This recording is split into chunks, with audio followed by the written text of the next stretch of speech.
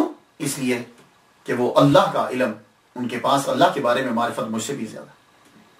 حضرت خضر علیہ السلام کی ملاقات حضرت بلال خواص سے ہوئی تو انہوں نے پوچھا آپ کچھ بتائیے بشر الحافی رحمۃ اللہ علیہ کے بارے میں. تو کہنے لگے کہ بشر حافی کو تقوی میں ممتاز پایا میں نے. تقوی کا عالم یہ ہے کہ آپ بغداد شہر کا پانی نہیں پیتے تھے, پیدل چل کے جاتے, دریا سے پانی لیتے اور پیتے.